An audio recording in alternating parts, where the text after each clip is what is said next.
बिस्मिल्लाहिर्रहमानिर्रहीम। अच्छा जी, आज का हमारा जो टॉपिक है वो बहुत इम्पोर्टेंट है और वो है ग्लोबल वार्मिंग। अच्छा, सबसे पहले मैं आपको एक कंसेप्ट क्लियर करवा दूं कि ये दोनों टर्म्स हैं कि एक है ग्लोबल वार्मिंग, एक है ग्लोबलाइजेशन। ये ग्लोबल वार्मिंग और ग्लोबलाइजेशन जो है ये दोनों जो हैं ये डिफरेंट टर्म्स हैं। ग्लोबल वार्मिंग तो चले हम डिस्कस करेंगे। ग्लोबलाइजेशन में जनरल आइडिया दे देता हूँ आपको। ग्लोबलाइजेशन जो होती है ये इंटर डिपेंडेंट जो कंट्रीज़ मतलब कि मुख्तलिफ़ कंट्रीज़ जो हैं ये एक दूसरे पर इंटर डिपेंडेंट होती हैं और एक दूसरे से ख़रीदो फ़रोख्त करती हैं। एक दूसरे के मतलब एक दूसरे को इंपोर्ट करती है, दूसरे दूसरे को इंपोर्ट करती है, एक्सपोर्ट करती है। तो इस कंसेप्ट को जो है ये हम कहते हैं ग्लोबलाइजेशन। जबकि ग्लोबल वार्मिंग जो है, this is something related to increase of temperature, ठीक है, एंड दैट ऑफ अर्थ। इसकी अगर हम डेफिनेशन करें तो इसकी डेफिनेशन यही है कि जो करंट इंक्रीज़ होता है एवरेज टेम्परेचर में अर्थ सरफेस का, ठीक है, जो अर्थ होती है, जो ज़मीन होती है, ज़मीन के सरफेस का जो एवरेज टेम्परेचर इंक्रीज़ होता है, इस इस चेंज को, इस इंक्रीज़ इन टेम्परेचर को हम कहते हैं ग्लोबल वार्मिंग, ठीक है। ये इसके नाम से ही ज़ाहिर है। ग्लोबल का मतलब क्या है? ग्लोब। ग्लोब का मतलब जो पूरी जो आपकी दुनिया है इसको हमको कहते हैं ग्लोब। तो वार्मिंग का क्या मतलब है? वार्म। वार्म जो है वो वार्मिंग जो है वो वार्म से निकला है। वार्म का मतलब होता है हीट अप, गर्म होना, ठीक है। तो इसका मतलब सिंपल यही हुआ कि ग्लोब का गर्म होना, ठीक है। अच्छा, जो नेचुरली ये ग्लोबल वार्मिंग जो है ये नेचुरली भी होती है और इसमें इंसान का भी हाथ होता है। दो फैक्टर इसके हैं।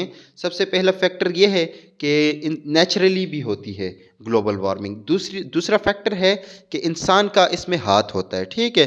तो करंटली ये जो ग्लोबल वार्मिंग है हमारे दुनिया में, तो इसमें जो इंसानी एक्टिविटीज़ या इंसानी जो मुदाखलत है ये बहुत ज़्यादा है, हद से ज़्यादा है, ठीक है। अगर हम इस पे बात करें कि ये ग्लोबल वार्मिंग प्रोड्यूस कैसे होती है, तो सबसे पहले हमारे पास रीज़न आ जाती है कि डिफॉरेस्टेशन से। जब आप प्लांट्स जो है वो कट करेंगे, प्लांट पौधों को ख़त्म करेंगे, तो इससे क्या होगा? ग्लोबल वार्मिंग होगी।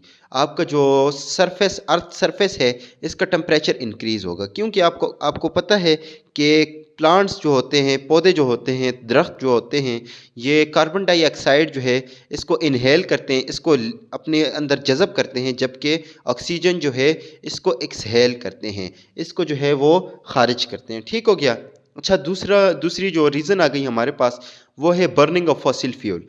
जब फॉसिल फ्यूल जो है, जब लकड़ियाँ जो है, इस तरह के मुख्तलिफ फॉसिल फ्यूल, जैसे कोयला हमारे पास आ गया, बाकी सारे फॉसिल फ्यूल, जब इनको आग लगेगी, ये जब बर्न होंगे, इनको जब जलाया जाएगा, तो इससे क्या होगा कि इससे अर्थ का जो सरफेस का टेम्परेचर है ये इंक्रीज़ होता जाएगा और इससे जो है it is the one of the cause to create the global warming, ठीक है।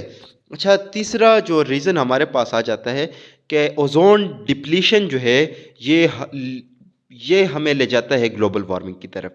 ओजोन डिप्लीशन क्या है? ओजोन डिप्लीशन का मतलब ये है कि जब जो ओजोन की लहर है इसमें जो सुराख होता है, आपने सुना होगा कि जो ऑस्ट्रेलिया है वहाँ पे जो है ओजोन लेयर जो है वो डिप्लीट हो गई थी।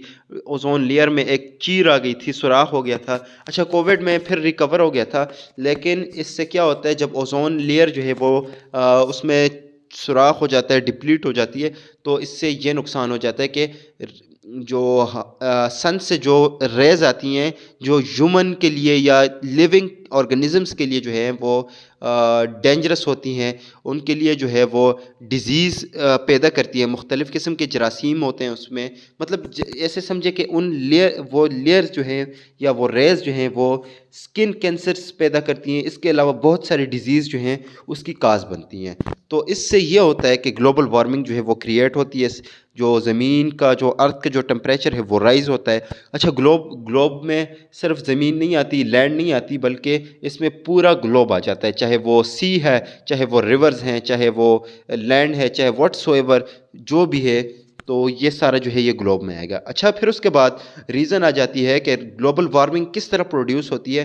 तो ये जो है केमिकल केमिकल्स का जब हम स्प्रे करते हैं एग्रीकल्चर फील्ड्स में, जो डिफरेंट क्रॉप्स पर हम स्प्रे करते हैं, तो इससे भी जो है वो क्या पैदा होती है, ग्लोबल वार्मिंग पैदा होती है। ठीक है। अच्छा, फिर जो फॉरेस्ट में फायर होती है, जो आग होती है, जब आपने देखा होगा कि हमारे जंगलात जो हैं तकरीबन हद से ज़्यादा इसमें आग लगती है, तो इससे जो है ग्लोबल वार्मिंग प्रोड्यूस होती है। जब आपने देखा होगा कि गर्मियों में जब आग लग जाती है फॉरेस्ट में या जंगलात में, तो इससे क्या होता है कि उस दिन गर्मी बहुत ज़्यादा होती है, हद से ज़्यादा होती है, तो it leads toward the global warming. ठीक है। अच्छा, इसके बाद हमारे पास रीज़न आ जाता है स्मोक फ्रॉम व्हीकल्स से जो धुआं निकलता है, या इंडस्ट्रीज से जो धुआं निकलता है, ये भी क्या करती हैं, ये ज़मीन का जो टेम्परेचर है उसमें पोल्यूशन क्रिएट करती हैं। इसमें जो है ये जो ज़मीन का जो टेम्परेचर है इसको इंक्रीज़ करता है। ठीक है। अच्छा, फिर अब हम डिस्कस करने वाले हैं कि ग्लोबल वार्मिंग जो है ये किस तरह लिंक है एक्सट्रीम वेदर के साथ। एक्सट्रीम वेदर का मतलब ये है कि ठंड में बहुत ज़्यादा ठंड, गर्मी में बहुत ज़्यादा गर्मी, तो ये किस तरह कनेक्ट है। ठीक है। सबसे पहले हमारे पास आ जाती है कि ये बहुत ज़्यादा हैवियर रेन की काज बनती है। हैवियर रेन का मतलब ये है कि हद से ज़्यादा जो है वो रेन होती है, बारिश होती है, तो इंक्रीज़ इन टेम्परेचर होता है। हद से ज़्यादा जो है वो टेम्परेचर जो है इंक्रीज़ हो जाता है, जिससे हम कहते हैं कि फ़लानी जगह पर जो है वो हीट वेव फ़लानी जगह पर प्रिडिक्शन दी जाती है कि इस जगह पर हीट वेव आएगी या आई हुई है, इतना टेम्परेचर जो है इतने तक जाएगा, इतने डिग्री तक इंक्रीज़ होगा। तो ये हीट वेव जो है यही ग्लोबल वार्मिंग है। ठीक है। और इसके अलावा जो है हमारे पास और कुदरती आफात जो हैं उसकी काज बनती है। जब रेन होगा तो उससे फ्लड आ सकते हैं, उससे जो है डिफॉरेस्टेशन हो सकती है, लैंड को जो है वो एग्रीकल्चर लैंड जो है उसके लिए ख़तरे का बायस बन सकती है। व्हाट्सएवर बहुत सारे नुकसानात इसके हो सकते हैं, वो हम आगे डिस्कस करेंगे। ठीक है। अच्छा, फिर उसके बाद जो है स्नो स्टॉर्म आता है कि ग्लोबल वार्मिंग जो है ये हमारे वेदर के साथ इस तरह लिंक्ड है। कभी जो है वो डिफरेंट जगह पे हीट वेव्स आते हैं, कभी जो है वो स्नो स्टॉर्म आते हैं। आपने देखा होगा कि ये पिछले दिनों कई तकरीबन मेरे ख्याल से 1 डेढ़ हफ्ता हो गया है कि जो यूएस है वहाँ पे स्नो स्टॉर्म आया था। इसके अलावा जो है मरी में पिछले साल जो है वो तूफ़ानी जो स्नो स्टॉर्म आया था। ठीक है। तो इस तरह जो है ये ग्लोबल वार्मिंग जो है ये हमारे ग्लोब को जो है वो इफ़ेक्ट करती है, और इसका इम्पैक्ट जो है ये सिर्फ एक जगह पे नहीं होता बल्कि हर जगह पे इसका जो है वो इम्पैक्ट पड़ता है। ठीक हो गया। अच्छा, फिर उसके बाद जो है कि ये ग्लोबल वार्मिंग जो है ये किस तरह जो है हमारे ग्लोब को जो है इफ़ेक्ट करती है। ठीक है। सबसे पहली रीज़न हमारे पास आ गई कि मेल्टिंग ऑफ ग्लेशियर्स, कि हमारे ग्लोब को ये इस तरह इफ़ेक्ट करती है। सबसे पहले तो ये हमारे ग्लेशियर्स को पिघला देती हैं। जब टेम्परेचर इंक्रीज़ होगा तो इससे ये नुकसान होगा कि हमारे जो ग्लेशियर्स हैं वो पिघलते जाएंगे, और जब ग्लेशियर पिघलते जाएंगे तो फ्लड का बायस भी बन सकते हैं। ठीक है। जो ज़मीन में पानी है उसका लेवल जो है वो डाउन हो सकता है। ठीक है। जब स्नो कम होगी, जब ग्लेशियर पिघलते जाएंगे, तो वो ज़मीन में जो लेवल है, लेवल ऑफ वाटर का जो लेवल है वो डिक्रीज़ हो सकता है। ठीक है। तो इससे जो है मुख्तलिफ अगर हम कहें खुश्कसाली की वजह भी ये बन सकती है। ठीक है।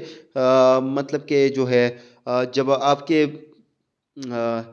जो आपकी जो आइस कैप्स हैं जब वो ख़त्म होंगी, तो इससे ये होगा कि आपके फ्रेश वाटर जो है उसको भी नुकसान हो सकता है, और जब उसको नुकसान होगा तो आपकी जो एक्वेटिक लाइफ है, जो आबी जो ज़िंदगी है, उसको भी नुकसान का सामना हो सकता है। ठीक है।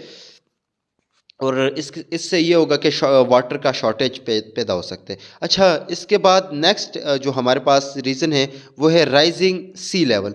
हमारा जो सी लेवल है वो राइज़ हो जाता है, हमारा जो सी लेवल है वो बढ़ता जाता है, और इसका नुकसान ये होता है कि फ्लड जो है वो डिफरेंट जगह पे आती हैं, और फ्लड्स के अलावा जो है वो जब फ्लड्स आएंगी तो जो एग्रीकल्चर लैंड होगा उसको वो हिट करेगा, उसको जो एग्रीकल्चर लैंड को वो किल करेगा, एग्रीकल्चर लैंड बिल्कुल ख़त्म हो जाएगी जिस जिस जगह पर भी फ्लड आएगा। अच्छा, फिर फॉरेस्ट जो है, जो दरख्त हैं उसको नुकसान पहुंचाएगा। इसके अलावा सिटीज़ जो हैं, जो लोग हैं उनको जो है वो नुकसान पहुंच सकता है। अच्छा, ओजोन जो है वो डिप्लीट हो सकती है, और इसकी वजह से जो है हमारी ज़िंदगी को मुख्तलिफ जो है वो डिजीज़ पैदा हो सकते हैं।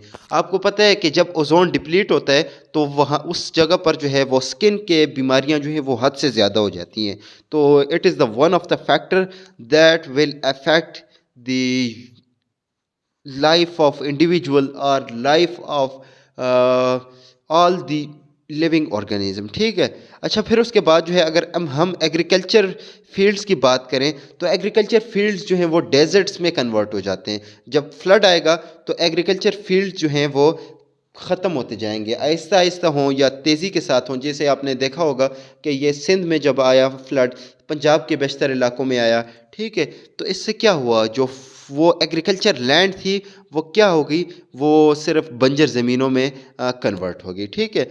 अच्छा, फिर उसके बाद जो है हाई टेम्परेचर की वजह से जो ह्यूमन लाइफ है इसको ख़तरा हो जाता है। आपने सुना होगा कि जिस जगह पर जो है वो हीट वेव्स आ जाती हैं तो उस जगह पर बहुत से लोग जो हैं वो हीट वेव की वजह से, बहुत से लोग कभी बेहोश हो जाते हैं, कभी मर जाते हैं। तो ये जो है ये ह्यूमन लाइफ पर बैडली इफ़ेक्ट करती है। अच्छा, फिर उसके बाद जो इम्पोर्टेंट रीज़न है जो ग्लोबल वार्मिंग की है वो है कि इट काज क्या, एसिड रेन। एसिड रेन जो है वो इसकी वजह बनती है, एसिड रेन होती है। तो एसिड रेन जब होगी तो एसिड रेन से क्या होगा कि हमारे जो लाइफ है इसको भी नुकसान हो सकता है, हमारी एग्रीकल्चर को नुकसान हो सकता है, एवरी एस्पेक्ट ऑफ लाइफ जो है उसको नुकसान हो सकता है। ठीक है, जो लाइफ से रिलेटेड है। ठीक है। अगर हम इसकी सलूशन की बात करें तो सलूशन जो है, सबसे पहले मैंने आपको बताया था कि ये नेचुरल है, और दूसरी बात जो है वो क्या है, नेचुरल के अलावा जो है ये मैन मेड जो है या ह्यूमन का इसमें इम्पॉर्टेंट रोल है। जैसे अगर हम बात करें ऑटोमोबाइल्स की, गाड़ियाँ जो हैं, इंडस्ट्रीज़ हैं, फॉसिल फ्यूल जो हैं वो जलते हैं, तो इससे जो है क्या पैदा होता है, ग्लोबल वार्मिंग प्रोड्यूस होता है। और जब हम कार्बन डाइऑक्साइड या कार्बन मोनोऑक्साइड और इसके अलावा जो है नाइट्रोजन के जो ऑक्साइड हैं वो जब हवा में जाते हैं, जो हमारे रेफ्रिजरेटर से प्रोड्यूस होते हैं, डिफरेंट व्हीकल से प्रोड्यूस होते हैं, इंडस्ट्रीज से प्रोड्यूस होते हैं, तो ये क्या होते हैं, ओजोन को डिप्लीट करते हैं। और इससे ओजोन डिप्लीशन से क्या होता है, ओजोन डिप्लीशन से आपको पता है कि सन रेज़ जो हैं वो फ़िल्टर नहीं हो पाती, और जब सन रेज़ फ़िल्टर नहीं हो पाती तो मुख्तलिफ़ किस्म की डिजीज़ पैदा होती हैं, ग्लोबल वार्मिंग प्रोड्यूस होती है। ठीक है।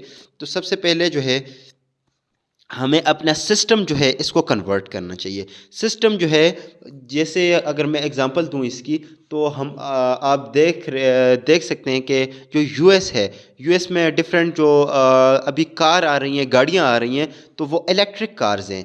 इससे क्या होता है, एक तो फ्यूल जो है उसकी फ्यूल ज़्यादा खर्च नहीं होता। इसके अलावा जो है पोल्यूशन जो है उसको जो है कंट्रोल किया जाता है। इसके अलावा अगर हम बात करें तो ग्लोबल वार्मिंग जो है वो ज़्यादा नहीं हो पाती। ठीक है। तो उस जगह का लेवल जो है टेम्परेचर जो है या अर्थ सरफेस का जो टेम्परेचर है वो मेंटेन रहता है, या कम होता है या मतलब मेंटेन रहता है। ठीक है। अच्छा, उसके बाद हमारे पास दूसरी रीज़न आ जाती है कि हमें हमारे पास जो सोर्स ऑफ एनर्जी है वो इलेक्ट्रिसिटी, जो लेट सपोज हम जो है इलेक्ट्रिसिटी प्रोड्यूस करते हैं फ्यूल से, लेट सपोज हम कोयल से प्रोड्यूस करते हैं। इसके अलावा जो है हम पेट्रोल या ऑयल को यूज़ करके क्या करते हैं, प्रोड्यूस करते हैं इलेक्ट्रिसिटी को। अगर हम इसी इलेक्ट्रिसिटी को सोलर एनर्जी से प्रोड्यूस करें, सोलर जो लाइट है इससे प्रोड्यूस करें, अगर इसी को हम जो है वो डिफरेंट विंड एनर्जी जो है इससे एनर्जी को प्रोड्यूस करें, विंड एनर्जी जो है इसको इलेक्ट्रिसिटी में कन्वर्ट करें, तो इससे क्या होगा, इससे ये फ़ायदा होगा कि हमारी जो एनर्जी है, हमारी जो ग्लोबल वार्म एनर्जी जो है वो हमारी ग्लोबल वार्मिंग पे नेगेटिव इम्पैक्ट नहीं डालेगी, ग्लोबल वार्मिंग इससे ज़्यादा नहीं होगी। ठीक है। अच्छा, इसके बाद हमारे पास जो है थर्ड रीज़न आ जाती है कि हमें प्लांट्स जो हैं वो ज़्यादा ग्रो करने चाहिए। वो हमने ऑलरेडी डिस्कस कर लिया कि प्लांट के क्या फ़ायदे हैं। अच्छा, इसके बाद जो है हमारा जो ट्रांसपोर्ट है इसको कन्वर्ट करना चाहिए कि इलेक्ट्रिक ट्रांसपोर्ट को में कन्वर्ट करना चाहिए, ठीक है। इसके अलावा जो हमें अवेयरनेस स्प्रेड करनी चाहिए कि हमें जो है ग्लोबल वार्मिंग के लिए क्या क्या स्टेप उठाने चाहिए और क्या क्या हम कर सकते हैं, ठीक है। लेट्स सपोज हम जो है रेफ्रिजरेटर्स जो हैं वो कम यूज़ करें। इसके अलावा जो है हम सोलर एनर्जी का यूज़ करें। फ्यूल जो है वो कंजम्पशन जो है वो कम करें। अगर एक बंदा जो है वो इंडिविजुअल कार यूज़ कर रहे उसको चाहिए कि वो बस को यूज़ करे, ताकि जो है वो एक बस में 30-40 बंदे जो हैं वो आते हैं, बजाय कि 40 गाड़ियाँ जब रोड पे चलेंगी तो इससे क्या होगा, ग्लोबल वार्मिंग और पोल्यूशन जो है वो क्रिएट हो सकती है, ठीक है। अच्छा जी, मैं आपको 10 जो है वो मोस्ट अफेक्टेड कंट्रीज़ बता देता हूँ कि जो ग्लोबल वार्मिंग से जो हैं इफ़ेक्ट हो चुके हैं। अगर चाइना की बात करें तो चाइना जो है वो 29.18% जो है वो इफ़ेक्ट हो चुका है, ठीक है। यूएस में, चाइना में सबसे ज़्यादा जो है वो क्या है, ग्लोबल वार्मिंग है। इसके अलावा यूएस है 14%, इंडिया जो है वो 7%, रशिया जो है वो 4%, 4.6%, ठीक है। अच्छा, जब जापान जो है वो 3.4%, जर्मनी जो है वो 2.17%, कनाडा है 1.8, ईरान है 1.8, अच्छा साउथ कोरिया है वो 1.6 और इंडोनेशिया है वो है 1.4, ठीक है। ये हमारे पास डिफरेंट कंट्रीज़ थी, तो इनका हमने जो है जो मोस्टली इफ़ेक्ट हो चुकी हैं ग्लोबल वार्मिंग से। तो अल्लाह पाक आपको कामयाब करे। यही था हमारा इन्फॉर्मेशन, यही था जो हमने इस वीडियो में डिस्कस करना था, ठीक है जी। नेक्स्ट वीडियो में मिलेंगे। चैनल को लाजमी सब्सक्राइब करें और शेयर करें। थैंक यू जी, खुदा हाफिज़।